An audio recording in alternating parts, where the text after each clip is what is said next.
Hey y'all, my name is Radhika or Rads, and I'm just gonna jump pretty quick into it. This video is going to cover at least part of my experience with the Landlord Tenant Board in Ontario, and hopefully will be useful for folks who are thinking about filing, because I've asked around for like 2 years, 3 years actually, maybe almost, and I don't know anyone besides myself who's actually filed at the Landlord Tenant Board, even though I know many people do. Yeah, this is recorded in 2025, but if you've been following me for a while, or not, what I went to the Landlord Tenant Board for were all incidents that happened in like February and March 2023. So over 2 years ago, almost actually 3 years ago now. Let's jump into it. So some background information. I emigrated to Canada at the age of 17. Big mistake. As an international student at the University of Toronto Scarborough campus, because of the terms of my visa. I think this is true for all international students. I cannot actually leave this institution, which is a problem because they gave me complex traumatic stress from sexual and physical assault that happened my first year.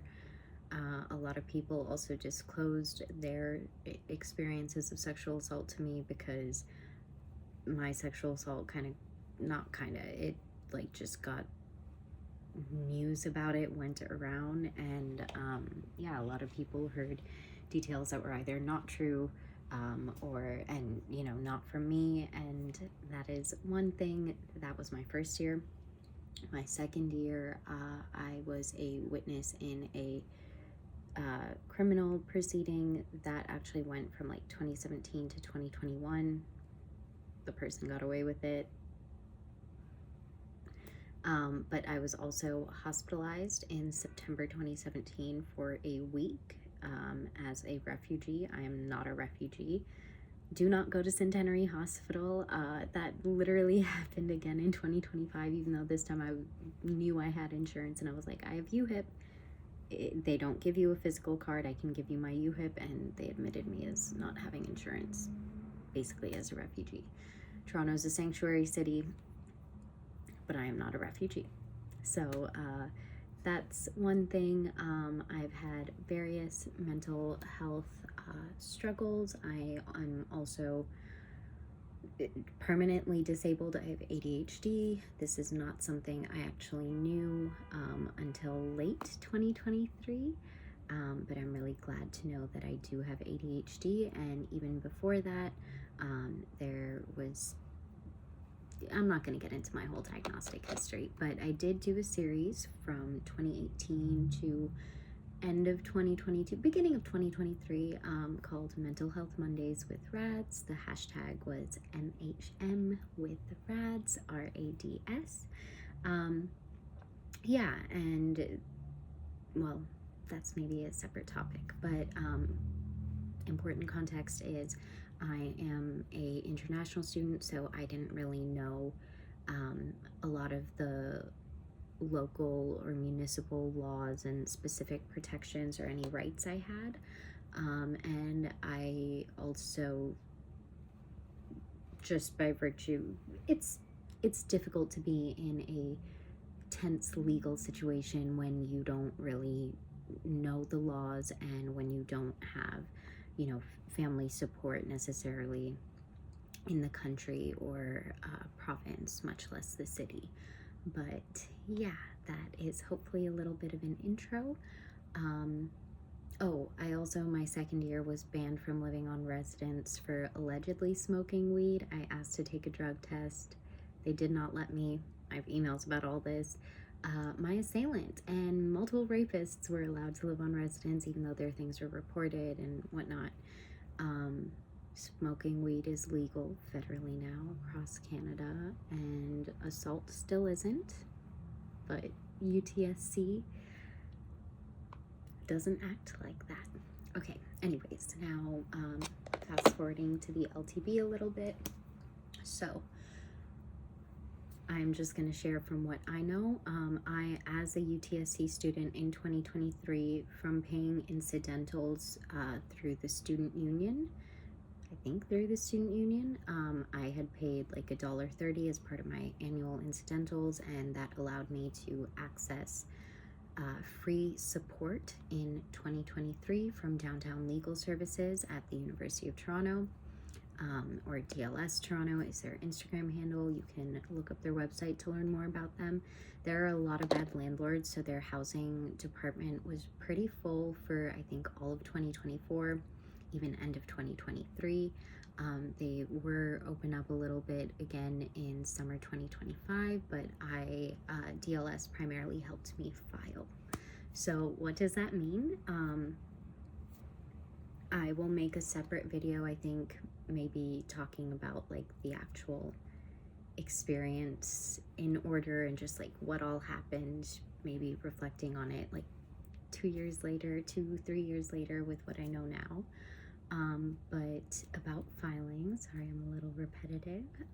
I initially, with the Landlord Tenant Board, and so Landlord Tenant Board is a provincial-wide body, and it's an administrative tribunary. So it's like not court, but they have the power to make legal decisions. I think one difference also is that the administrative tribunary, so like LTB, OHRT, you could theoretically represent yourself, but you can also be represented by a paralegal. They don't have to be a full-on lawyer. Paralegals are more financially accessible than lawyers, but if you can get like free or low cost help through your school or a local legal clinic, I think CLEO is the acronym to look up. I would definitely recommend doing that. Also, it doesn't seem like they do housing stuff anymore, but there is a South Asian legal clinic that can offer support. Also, especially for migrants and or survivors, the Barbara Schleifer Commemorative Clinic offers legal support. And so those are some resources to check out. At U of T, there's also like a housing drop-in thing at the downtown campus called CHESS. I forget what that stands for, but you can look that up. I think it's with DLS students, but don't quote me on that. Yeah, so what did I actually file at the Landlord Tenant Board? Again, these incidents were early 2023, so like February and March. I think I filed in June or July of 2023. At the time, you had a year to file. Of course, last week, Doug Ford did pass Bill 60, so I'm not sure of what exactly that changes, but I know it does not favor renters. Let's also keep in mind the City of Toronto did already take my landlord to court for kind of similar things, and she was ordered to, she pled guilty and she was ordered to pay a fine. That sentencing or her pleading guilty happened in like March 2024, I think, and so she had a year to pay the fine. I think she was trying to get me to pay it through the LTB stuff, but that's jumping a little ahead. So I filed 3 things with the LTB, 3 different forms. They were that was a T1, a T2, and a T6 form. A T1 is an application for like money back. So that was filed because I didn't know when I signed the lease, but she charged me an illegal security or key deposit of $250. And when I moved out, she was trying to withhold that, even though I did return the key. I had a feeling she might try something, so when I left the door cracked open and the key on the desk, and I took a photo. She tried to say that I left with the key. I did not. But yeah, so DLS, in addition to helping me, well, the T1 was to get that $250 back. We did file. I don't know if she had bad advice or what was going on, but she like really tried to get me to pay her. But she eventually did send a check for the $250 to Downtown Legal Services, and then they sent it to me so that she didn't have my address directly. Although I think she does now through the LTB, but I'm in a more secure building. Yeah, so the T1 is an application for, an illegal charge, or if you need money back that you paid. So yeah, very thankful to DLS for helping me to negotiate that. This is not something that I filed with the LTB, but it did come up over the course of the case. DLS, one of the main things they did was they helped me to sign an N11, and that is an agreement between myself and my former landlord to end the tenancy. So when things blew up in February, I gave her 60 days notice, and then she tried to kick me out within a week. And then by the end of the month, both things were super illegal. Yeah, so when we signed the N11, that had an end date of April 30th, 2023. So that meant I had a legal document saying that we agreed that I would be moving out April 30th, 2023. She also changed my door code before that date, so when I signed my lease for this place, I actually could not go and get my things because she would not let me back into the house, even though I had already paid March rent, and April I had to pay first and last month's rent when I signed the lease. So April was already paid for back in 2018 when I signed the lease. I moved in January 2019. That also means that I was paying rent, or rent was being paid to her for over a year when I was out of the country, faithfully every single day on the first. She had no issue with that. I'm sure she loved that. So it made her trying to get me out like all of a sudden and illegally just not cool. But yeah, so that's an N11. That's an agreement to end the tenancy between both parties. And the T1, that's an application for money back. I'm going to really quickly just read through the T1.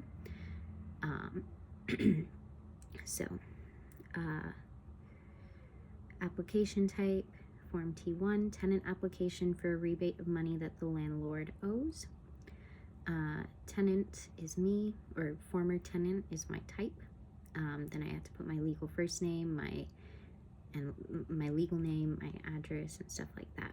Then the landlord's name and address and contact info. So then when did I move into the rental unit that I'm applying about? 1st of January 2019. Do I still live in the rental unit? No. If I answered no, when did I move out? April 30th, 2023, as I said. My landlord, reasons for filing this application. So I chose reason 1, my landlord charged me an illegal rent, which I have paid. In the table below, provide information about the rent you've paid in the last 12 months.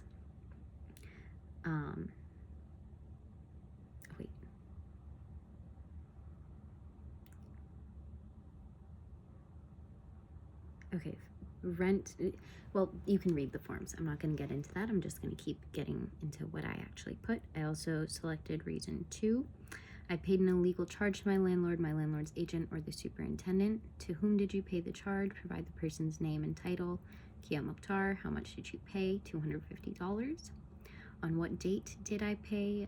December 25th, 2018. Said when signing my lease, I paid first and last month's rent, $1,400 together, as well as a $250 key deposit. In the process of moving out and consulting a legal representative, I discovered that this was an overcharge, as the key I had would have cost maybe $10 to replace.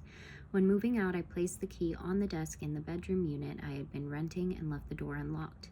My landlord lied to my legal representative and said the door was locked with no key, but after sending an image of the key on the desk and the door open that I had taken before leaving, she admitted the room was unlocked and that she did find the key. Hiding in plain sight. The last correspondence from my former legal representative was on June 12th or 13th, this is of 2023, yet again sharing that it was illegal for her to withhold my key deposit, especially as it was an overcharge and I had vacated the unit and returned the key. At the time of this filing, I said she has not responded and I was advised to file this T1 form. I have attached documents in PDF form. Pages 1 through 8 are my original lease, which contains the $250. Then pages 1 to 2 have her confirming she received the deposits. The final PDF and pages are my communication with the former legal representative through Downtown Legal Services. This is a draft of the letter that they sent regarding my key deposit.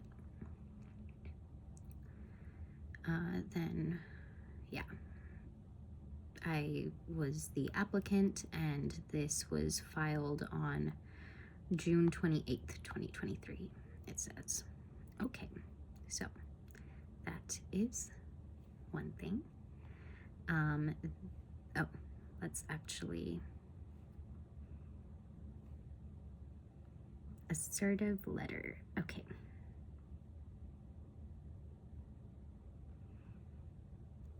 Actually, I'm not going to read the assertive letter, but basically DLS sent multiple correspondences to Kia being like, it is illegal to withhold this, you need to pay it, and she finally did. So after she paid it on, it doesn't say a date, but I had to write an LTB retraction letter just for the T1. So I said, to the Landlord and Tenants Board, I wish to withdraw my T1 application, which was originally filed on June 28th, 2023. My move-out date was April 30th, 2023, and with the help of legal representatives through DLS, parentheses, my school's legal clinic, end parentheses, comma, I was able to terminate the lease and safely remove myself and my belongings. My legal representatives at DLS then attempted to get my key deposit, parentheses, $250, end parentheses, back, during which Miss Fakia or Kia Zakaria Mukhtar first alleged that I did not return the key and left my room locked, which was untrue. DLS sent back a photo I had taken before leaving the unit of the open door and my key on the desk. Kia then tried to get me to pay additional money after moving out for alleged damage to the unit. My lawyers finally sent an assertive letter. This was included as part of the documents in my original application, and did not hear back for many weeks. On July 18th, 2023, I was informed by my former legal counsel that a check in my name for the amount of $250 had been sent to their offices. I was then told I would be updated when the check was sent. I received the check earlier this week and was able to deposit it at my bank in August 2023. I believe the full amount will be processed within 5 business days. For these reasons, I would like to withdraw my T1 application as I have received the money my landlord owed me for the key deposit. I thank you for your time and energy in this matter.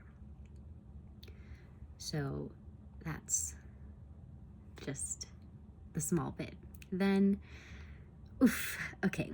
then we go to the T2 and the T6 filing. Actually, you know what? This is almost a 20-minute long video.